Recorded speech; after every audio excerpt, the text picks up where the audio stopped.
کہ جو بھی بندہ اس دعا کو صبح کے وقت میں پڑھے گا تو اللہ تعالیٰ خود اس بندے کی پورے دن خود اس بندے کی جان کی مال کی حفاظت فرمائے گا. سبحان اللہ.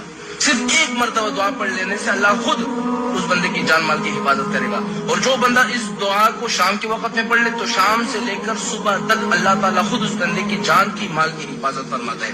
اب وہ دعا کون سی ہے؟ اب میں آپ کو وہ دعا بتلاتا ہوں، لیکن اس دعا کو بتانے سے پہلے میں آپ کو ایک واقعہ سناتا ہوں اس دعا کے متعلق، تاکہ آپ کو یقین ہو جائے کہ کس طرح اس دعا میں طاقت ہے. ایک دفعہ حضرت ابو درداء رضی اللہ تعالی عنہ کے پاس ایک شخص آیا اور اس نے کہا کہ اے ابو درداء، تمہارا مکان جل گیا ہے. حضرت ابو درداء نے کہا کہ نہیں جلا. نہیں. دوسرا شخص آ گیا، اس نے کہا کہ ابو درداء تمہارا مکان جل گیا ہے. اس نے کہا کہ نہیں جلا. تیسرا شخص آیا اور تیسرے شخص نے آ کر کہا کہ ابو درداء آگ جل رہی تھی، لیکن جیسے ہی تمہارے گھر کے پاس آگ پہنچی تو وہ آگ خود بخود بجھ گئی. حضرت ابو درداء رضی اللہ تعالی عنہ نے کہا کہ میں جانتا تھا کہ ایسا ہی ہوگا.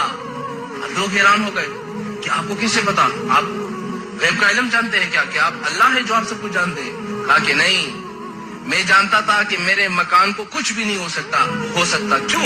کیونکہ میں نے ایک دعا حضور پاک صلی اللہ علیہ وسلم سے سنی تھی اور حضور نے مجھے وہ دعا سکھلائی تھی کہ جو بندہ اس دعا کو صبح کے وقت میں پڑھ لے اللہ تعالیٰ اس بندے کی جان کی مال کی حفاظت پورے دن خود فرماتا ہے.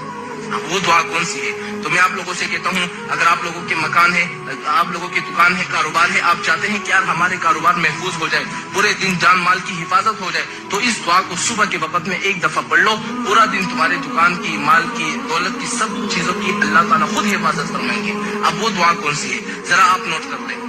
وہ دعا یہ ہے: اللہم انت ربی لا الہ الا انت علیک توکلت وانت رب العرش الکریم ما شاء اللہ کان وما لم یشأ لم یکن.